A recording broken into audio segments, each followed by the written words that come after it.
pessoal, sejam bem-vindos a mais uma conversa aqui no Que Cresci Ouvindo, e hoje nós vamos conversar sobre o disco Parabólica Camará, do baiano Gilberto Gil.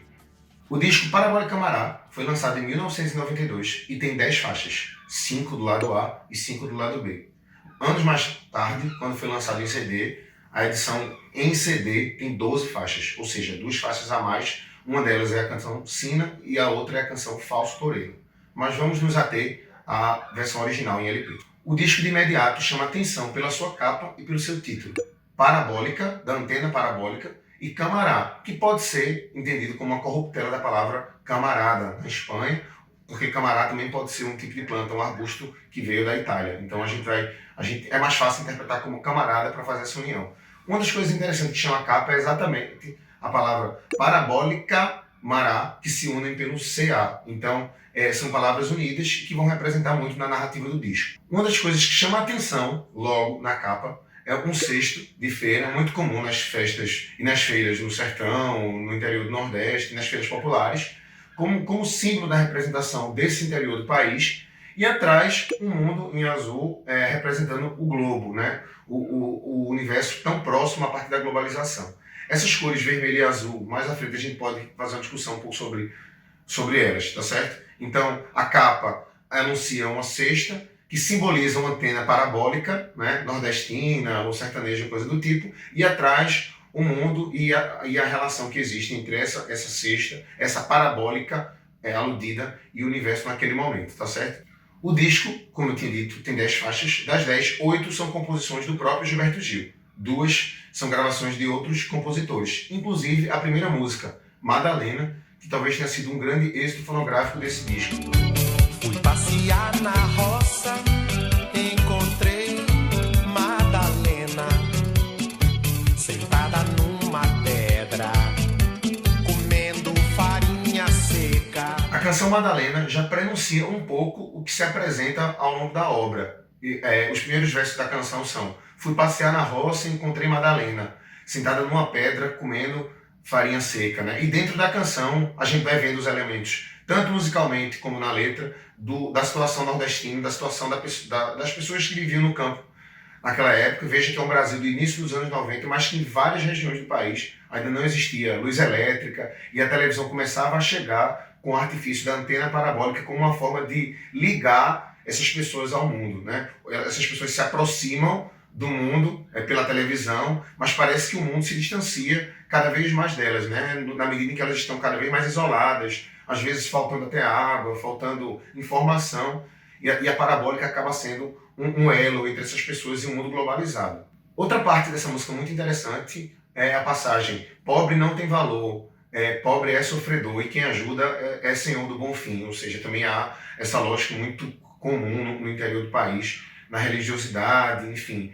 Às vezes a noção de que aquilo ali não é um problema político e sim virá a ajuda dos céus. E por muito tempo a gente aceitou essa narrativa. A gente sabe muito bem que o problema é muito mais político do que propriamente geográfico, né, e religioso nesse sentido.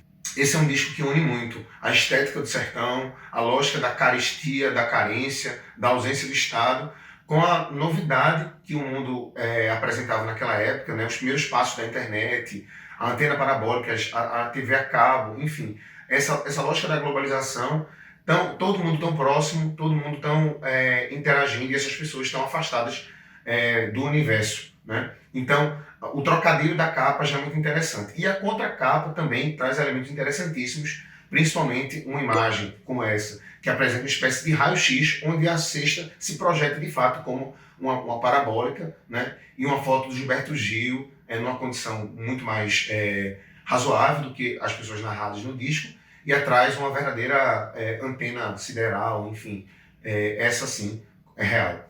É um disco que traz canções de teor religioso, como sempre o Gilberto Gil faz questão de colocar nos discos, como Buda, Nagô e Olocum. Olocum não é composição do Gil, e também traz uma certa homenagem ao Dorival Caymmi, é um samba em homenagem a ele com a participação dos filhos do Dorival no disco. Outra canção que chama a atenção, lançada em 1992, é a canção Um Sonho, né? Onde Gilberto Gil fala um pouco sobre o sonho que ele teria de estar um dia no Congresso Mundial discutindo economia e falando sobre a possibilidade de trabalho para as pessoas. Ou seja, aquela utopia de um mundo melhor 10 anos depois, 11 anos depois, foi realizada quando Gilberto Gil se tornou ministro da Cultura, o maior ministro da Cultura que o Brasil teve, e cantou nas Nações Unidas, né, com a presença do Kofi Annan, como vocês podem ver. Toda menina baiana tem encantos que Deus dá. Toda menina baiana tem jeito que Deus dá. Toda menina baiana tem defeitos também que Deus dá. Um dos maiores sucessos fonográficos do disco, a canção Parabólica Camará, que é homônima ao título do disco, traz a mesma discussão que a capa propõe e exatamente aquilo que as outras canções também se alinham nesse discurso, que é a lógica da globalização, do distanciamento e da aproximação das pessoas a partir desse formato de planeta que se apresenta a partir dos anos 90, principalmente a partir do final dos anos 80 e início dos anos 90, que é antes o mundo era pequeno porque terra é grande, né? Hoje o mundo é muito grande porque terra é pequena. Então, aquela lógica, né, de quando, em termos pretéritos, nas grandes navegações, o mundo era pequeno, né? O mundo era desconhecido, a terra é grande, hoje o mundo é todo conhecido, mas a terra é pequena, não tem para quem quer, né? Muitas pessoas não têm esse acesso, enfim, outras leituras que se possam fazer, mas também é uma relação que se faz espaço-tempo, né? Uma relação que se cria em relação ao mundo dos anos 70, o mundo dos anos 90, dos séculos anteriores, ao mundo moderno. Essa lógica de mundo, né, e terra, a esse trocadilho que o mundo digital nos proporcionou e a possibilidade dos encontros, o desenvolvimento da aviação, né, da própria antena parabólica, como a gente tinha falado no começo, na canção Madalena e na capa, ser um objeto de distanciamento e de aproximação, né, dos universos. Terra era grande, hoje o mundo é muito grande, porque terra é pequena, do tamanho da antena parabólica, camará, volta do mundo, camará.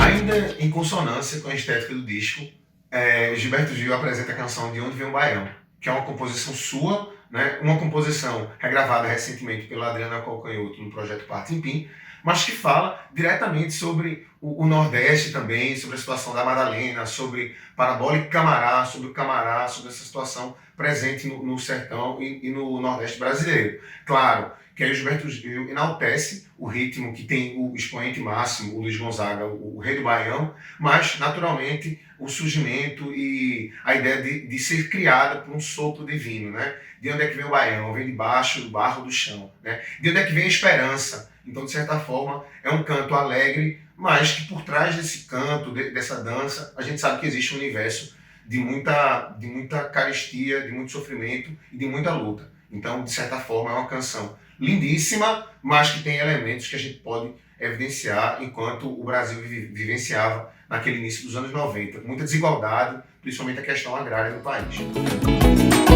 Debaixo do barro do chão, da pista onde se dança, suspira uma substância sustentada por um sopro divino.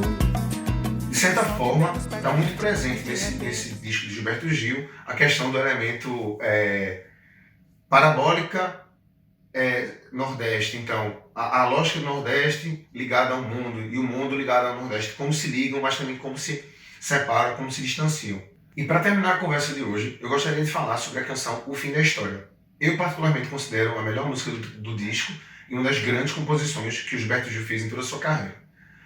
O título da canção, O Fim da História, inclusive foi regravada recentemente pelo grande Renato Braz, faz uma resposta direta ao que tinha anunciado o Fukuyama com a queda do Muro de Berlim, né?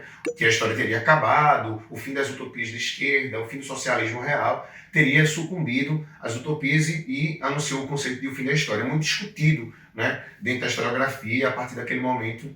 E então, outra coisa interessante dessa canção é exatamente o Gilberto Gil provocar aquela narrativa interessante que o Mark Bloch já traz para a gente há mais de 100 anos atrás, que história é narrativa. Basicamente, história é um confronto de narrativas, né, que, dependendo do tempo, dos espaços e dos interesses, uma narrativa se sobrepõe às outras. Então, é uma das ideias geniais que o Gilberto Gil implementa nesse disco. E aí, usando o Lampião como referência, porque na cidade de Serra Talhada, onde nasceu o Lampião, em 1991, uma associação lançou a proposta de criar uma estátua para o Lampião.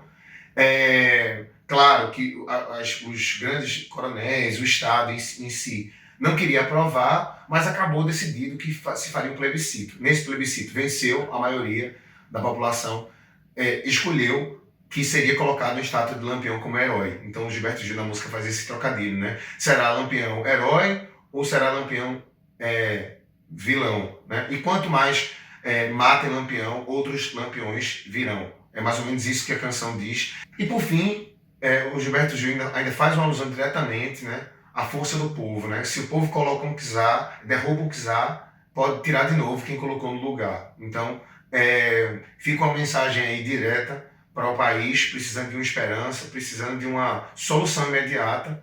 O Gilberto Gil, né, já pronunciava em sua canção que o fim da história nem está tão próximo e que o povo tem a força de derrubar quem colocou no lugar. Tá certo? Espero que tenham gostado da conversa de hoje e vamos ficar agora ouvindo um pouco desse disco. Parabólica Camará.